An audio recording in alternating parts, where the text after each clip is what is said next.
Homework assigned on Thursday, guys. Didn't have a chance to check this over on Friday, so we'll get it today. Page 467, number 1 to 13. Any issues with any of those questions on page 467, please? Nick? 7, okay. Must be something else. Are you kidding me? Is that it? Nobody's number 6? Nobody's number 11? 6? 6, 7, 10? Now it starts coming out, hey? I got 6, 7, 10. Any others? Yep. 11. 6, 7, 10, 11. Going once, going twice. Sold on 6, 7, 10, and 11. All right. Number 6. Using the concepts of impulse, explain how a karate expert can break a board. Does anybody do karate here? Is there anybody in the room that does karate? No? That's too bad. A couple of years ago, it probably would have been 4 or 5 years ago now, actually, I asked that same question, and there was a girl that said, yeah, I do karate. And I said, and I kind of laughed and said, can you break a board? Like, just almost like, yeah, like, sure, you know, no way she's going to be able to break a board. And she said, yeah. I said, well, can you show us sometime? And she said, yes. And she said, I actually have some boards in the art room right now. Do you want me to go get them? I said, yes. So she went and got this board, just like a board like this, you know, like this. She needed 2 volunteers. She got 2 guys to hold this board up, okay, at either end. One guy was holding it up like this. One guy was holding it up like this on the other side, right, to brace it really well. Okay, and it's up at about head level in between their 2 bodies, right, as they're holding it. So she's ready to do this. I'm thinking she's going to come down on this thing hard with her hand and break this board. But when she's ready to do it, this is what she does in jeans, by the way, as well. She breaks it at this height with her heel. She gets it, like I can't even bring my leg up that high, let alone break a board that's at your eye level with my heel. Okay, it was amazing. I should have videoed it. I didn't. I'm not sure why, but I should have videoed it. Listen, I know the physics behind how to break a board. I know the physics behind doesn't make me able to do it any more than just because I know the physics behind, you know, how balls reflect off of, you know, bumpers on pool tables makes me a good hockey player or a good pool player. What are the physics behind breaking a board? You guys know this too if you give it some thought. What are you going to need to break a board? Boards are strong. What are you going to need? Lots and lots of, somebody said it, force. Lots and lots of force. Well, how do you get lots of force? Usually what we're trying to do is minimize force, isn't it? Here we're trying to maximize force. So what are we going to do? We're going to decrease the time of contact. So it's all in the technique. If you swing a baseball bat and you want to hit a home run, the technique is to increase the time of contact. Okay, you want to catch a basketball, the technique is to increase the time of contact to decrease the force. If you want to break a board, the technique is to decrease the time of contact to increase the force. What about breaking your hand? Do you ever thought about that? Okay, why when you break a board with your hand, why does your hand not break? Firstly, sometimes it does. If you don't do it quite right, you can break your hand. I'm sure lots of karate people have broken their hand breaking boards. I'm sure it's happened, or heels, as the case may be. But bone is about 40 times stronger than wood. Plus, you don't have the grain of bone, right? That's why it's so much stronger. You don't have that grain of bone like you have the grain of wood. Wood's a lot easier to break than bone. You need a big force. It might be enough to hurt your hand, but usually it's not enough to break your hand when it is enough to break the wood. Does that make sense? Okay, so increase the force by decreasing the time instead of the other way around, which is what we usually see. All right, let's take a look at question number 7. This one says, from the graph below, what's the magnitude of the impulse provided to a 48-gram tennis ball that served due south? This, by the way, was milliseconds. I kind of cut that off when I copied it over, but it should have been milliseconds, 10 to the minus 3 seconds. We want to find the impulse. We want to find the velocity of the ball when they separate. Area equals impulse, right? First 3 words that come to our mind whenever we see a graph like this. Area equals impulse. Let's get that area. The area is going to be 1/2 base times height. The base goes from 0.5 to 5.5. The base is going to be 5 times 10 to the minus 3 seconds. The height is 900 newtons. What does that work out to be? 2.25? Anybody else have that? I think you would. 2.25 newton seconds or kilograms meters per second. There's the answer to question A. Question B, what's the velocity of the ball when they separate? Let's go back to the equation delta P is equal to m times delta V. Never going to use F times T here because the force isn't constant. The force is changing. Don't use F times T here. But m times delta V is fine. Delta V is equal to delta P over m. So it's going to be 2.25 newton seconds divided by the mass of 0.048 kilograms. Remember, we got to convert that to kilograms. I remembered that because I circled it with my red pen or I highlighted it with my ugly colored highlighter, right? Drew attention to the grams. Divide those two, we get our change in velocity. Not sure what it is, but you guys can do the math there. We're looking for the final. We've just got the change in velocity. We're serving a tennis ball, so it starts at rest. Whatever the change is the same value as the final velocity. So although we've got technically the change, we're looking for the final, same number. So we've got it. All right? 10 says, an advertisement for a battery-powered 25-kilogram skateboard says that, can you get a battery-powered skateboard? Sorry? You can? Really? I've never seen a battery-powered skateboard before.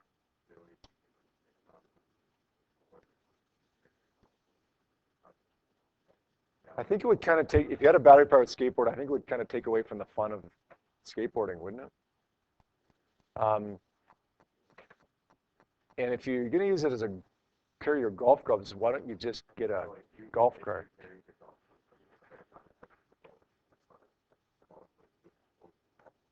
Oh. Oh. Okay. Okay. Maybe that might be the challenge. Yeah. Anyways, we got this We got this battery-powered skateboard that's carrying an 80-kilogram person at 8.5 meters per second, which is pretty quick actually. The skateboard motor can exert a force of 75 newtons. How long will it take to attain that speed? That's a good question. Besides the fact that they're dealing with a battery-powered skateboard, which most of us have never heard of before. What's the concept here? Is it momentum? Is it force? Like, what is it? What are we going to use to solve this problem? There's 2 words in there that tell us what to do. What are they?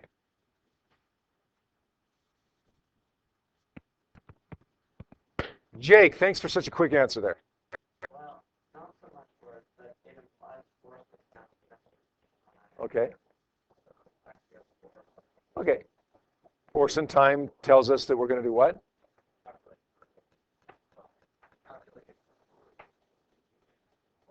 Yes, good. Impulse. Impulse, because we have a force and time. We don't actually have the time we're looking for, right? But that same thing almost. Let's use impulse here. Yeah, delta P is equal to F times delta T is equal to M times delta V. Okay, so what do we got here? Here's a, almost missed this. The mass is 105 kilograms combined, right? This is going to be VF. Force, time.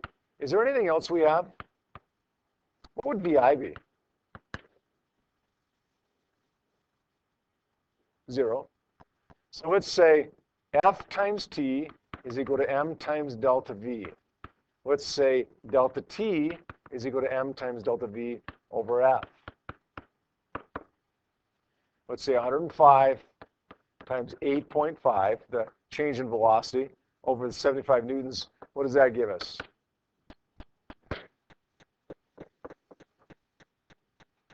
Thanks, Lucas. 7.9 seconds. Got it?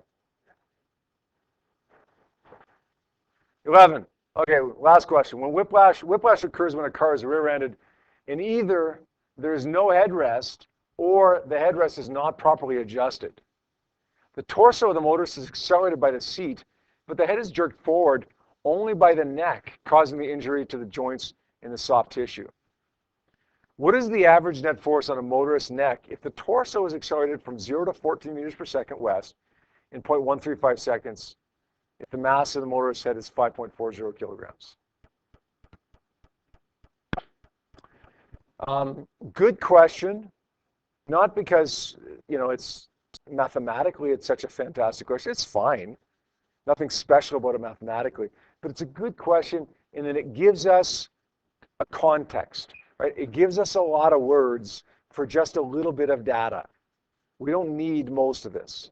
Now, it's good to know that you should have your headrest properly adjusted so you don't get whiplash. You should have a headrest so you don't get whiplash. But in the end, we can do this question whether we realize any of that stuff or not. We can do this question realizing that we're looking for a force and we've got a time. We're going to say F times T is equal to M times delta V. We're looking for the force. The mass of the motorist's head, 5.40 kilograms. The change in velocity, 0 to 14, 14 minus 0. The time, does it give me the time here? 0.135 seconds. 557.93. Okay, good enough. Let's round it to 3 digits, 558. That's going to be newtons. Good. So I guess your neck doesn't like 557 newtons, 558 newtons of force, I guess. Maybe that's why you get whiplash. All right. 560.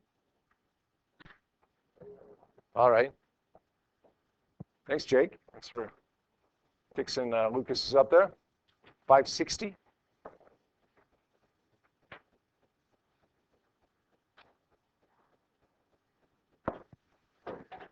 Let's do a quick little review of the conservation of momentum that we did last week, okay, last Friday, before we did our conservation of momentum activity yesterday. We learned in an isolated system, momentum will always stay the same. What did we mean by an isolated system? Ben? Energy and matter can't come in or out. So in other words, we don't want any external forces. No external forces. No forces like air resistance or like a wind speeding it up or friction or anything like that.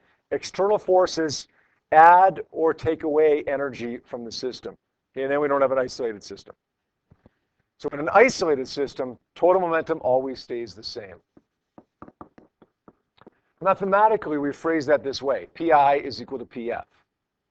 Right? Momentum stays the same. Well, then initially it has to equal the final momentum. Now, we ask ourselves, when we're looking at interaction, we ask ourselves, how many objects do we have before the collision takes place or the interaction takes place, and how many do we have after it takes place? Let's say two cars collide. Two cars collide head on. How many objects do we have before the collision takes place? 2. The world's easiest question. Two cars collide head on. How many cars do we have before the collision takes place? 2. We have to have an MV term for each of those cars. The first MV term will be M1, V1, initial. The second MV term will be M2, V2 initial. So two cars just collided head on. We have to put an M1 V1I plus M2 V2I. Let's say those cars bounce apart after the collision. How many objects do we have now after the collision? They bounced apart, remember? Jake, how many do we have? After they bounce apart, we're going to have two, right? They bounce apart, we're going to have two. So we're going to have an MV term for both of those objects. M1 V1F plus M2 V2F. Now, if they stuck together, because sometimes it happens, right, that the metal entangles and they basically form one heavy car after the collision takes place, then we would replace this term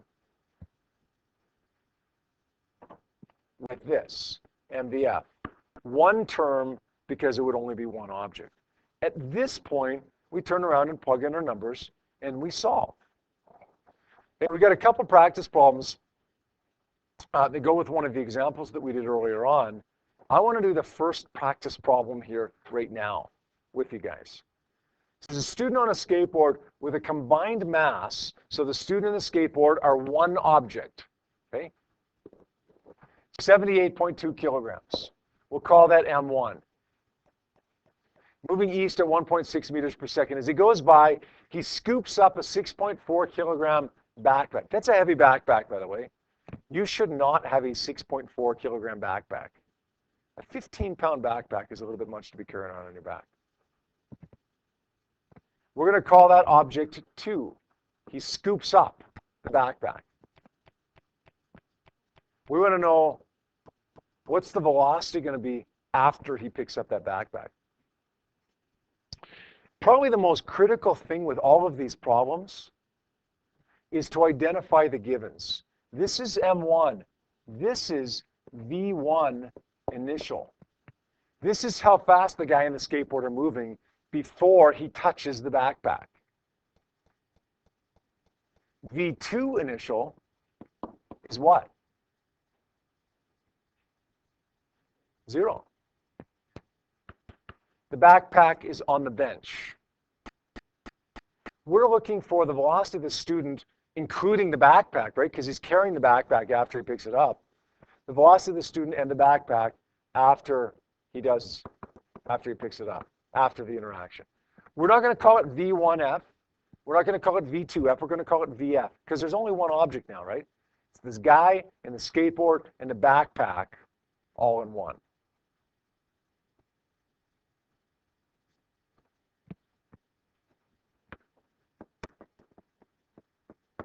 If we want to analyze just the guy in the skateboard, we could use impulse. Because he's going to slow down here, right? As he picks up the backpack and there's more mass there, he's going to be going slower. He experiences an impulse. He loses momentum. The backpack's going to gain momentum. If we wanted to analyze just the backpack, then we'd use impulse because it gained momentum. But if we want to analyze the entire system, the guy in the skateboard and the backpack, then we're going to use this law of conservation of momentum that says the total momentum in the system isn't going to change. Pi equals Pf. How many objects did we have before he picked up the backpack? Sorry? Well, there was the guy in the skateboard. There was also the backpack, right? So we're going to say 2 objects. Although I think I know what you meant there. M1 V1I plus M2 V2I equals how many objects after he picks it up? Listen, it's a guy on a skateboard with a backpack all together. 1. Listen, the guy is 1 with the backpack. He's got a backpack on his back. Consider it one object, right? Okay, if Fraser is walking out the door and we were solving a problem involving Fraser, and we said Fraser's mass was 70 kilograms, let's say, okay, we wouldn't say, oh, Fraser's mass is 69.3 kilograms. His shirt weighs 0.15 kilograms. His shoes weigh 0.2 kilograms. Like, we wouldn't separate all that stuff, right? His clothes are part of him because they're on him, right? The backpack is on the guy. It's part of him. There's only one object, so therefore the final momentum is simply going to be m times Vf. Mass 1, 78.2. V1I, 1.6. What's this? What is that? What have I done? John, what have I done there?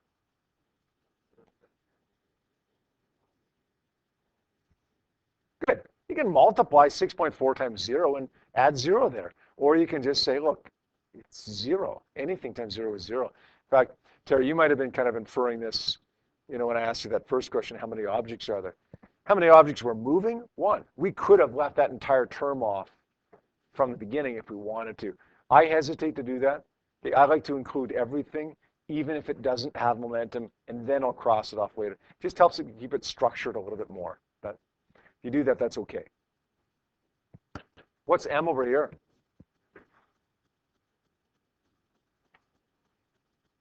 $84.6. It's the combined mass, right? Times the yeah. Wait a second. This is exactly like our lab we did yesterday. Remember, one car was moving and hit a second non-moving cart, and then they stuck together and became one? Here we have a guy moving. He picks up a non-moving backpack. They stick together. They become one. This would be M1 yesterday. This would be M, the combined mass. Let's solve for VF here. 78.2 times 1.6 divided by 84.6. We get 1.5 meters per second. The speed decreased. It went from 1.6 to 1.5. Does that make sense? Should it have gone down? Same momentum, more mass, less velocity. It should have went down. Of course it should have. Does that make sense? Here's your homework for tomorrow. And you should be able to get it done within the next 10 minutes here. Question 2.